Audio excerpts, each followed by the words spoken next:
पाकिस्तान में चुनाव हुए कई घंटे बीत चुके हैं, लेकिन अभी तक ये साफ नहीं हो पाया है कि आखिरकार पाकिस्तान का अगला वजीर आजम यानी प्रधानमंत्री कौन बनेगा।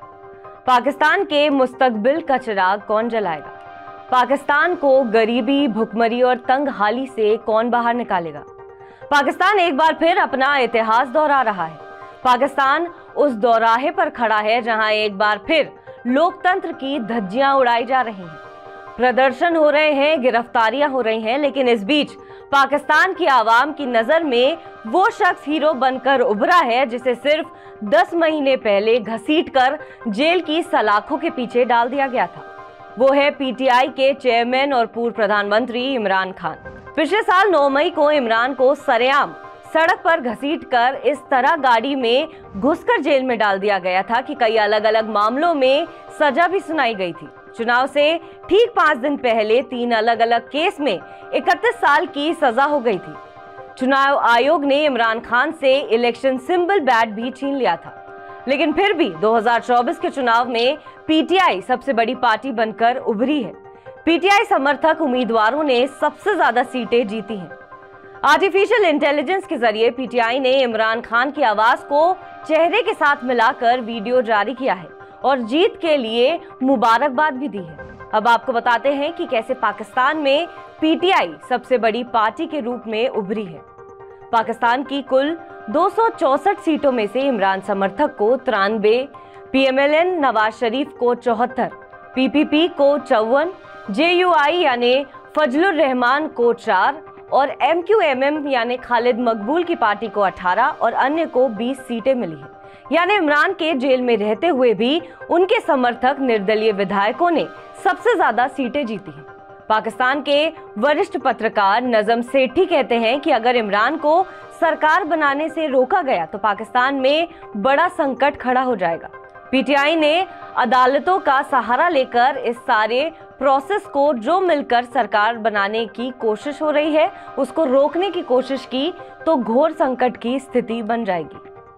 आखिर पाकिस्तान में सरकार कैसे बनेगी, क्योंकि पूर्ण बहुमत किसी भी पार्टी को हासिल नहीं हुआ है। ऐसे में 2 विकल्प हैं। पहला विकल्प है कि पीएमएलएन के 74 सीटों में पीपीपी के 54 सीटें और एमक्यूएमएमपी की 18 सीटों को मिलाकर कुल 146 सीटें होती हैं और नवाज शरीफ की सरकार बन सकती है। इसके बाद इमरान पर शिकंजा और कसा जाएगा। प्राप्त जानकारी के अनुसार नवाज शरीफ की पार्टी और एमक्यूएम साथ मिलकर काम करने पर सहमत हो गए हैं। एमक्यूएम का डेलीगेशन सरकार बनाने के मुद्दे पर चर्चा करने के लिए लाहौर पहुंचा है। नेताओं का स्वागत खुद शहबाज शरीफ और नवाज शरीफ ने किया है। दूसरा विकल्प ये है कि पीटीआई समर्थित 99 और पीपीपी समर्थित 54 कुल सीटें 147 होती हैं। इस सरकार के बनने पर इमरान खान को कई केस में राहत मिल सकती है। नवाज शरीफ को फिर पाकिस्तान छोड़ना पड़ सकता है। एक तरफ पाकिस्तान में नई सरकार बनाने का बड़ा संकट है, तो वहीं इमरान के समर्थकों ने धांधली के खिलाफ प्रदर्शन करना शुरू कर दिया है। इमरान के सैकड़ों समर्थकों ने चुनाव आयोग के दफ्तर के बाहर बड़ा प्रदर्शन किया है। कई लोगों की गिरफ्तारियां हुई।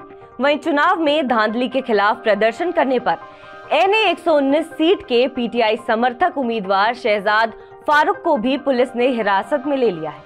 शहजाद ने इस सीट से मरियम नवाज के खिलाफ चुनाव लड़ा था। इमरान समर्थकों ने लाहौर के लिबर्टी चौक पर जोरदार प्रदर्शन किया। पुलिस ने प्रदर्शन करने के खिलाफ 300 पीटीआई कार्यकर्ताओं पर केस दर्ज किया है। इसमें 2 पीटीआई समर्थित उम्मीदवार भी शामिल हैं। इसके अलावा न्यूयॉर्क के टाइम्स स्क्वायर तक इमरान समर्थकों की गूंज सुनाई दी है। पीटीआई ने धांधली के खिलाफ ब्रिटेन के मैनचेस्टर और अमेरिका के वॉशिंगटन के लोगों से भी विरोध प्रदर्शन करने की अपील की है। तो वहीं पीटीआई के नए चेयरमैन गौहर खान को भी शांति की अपील की है।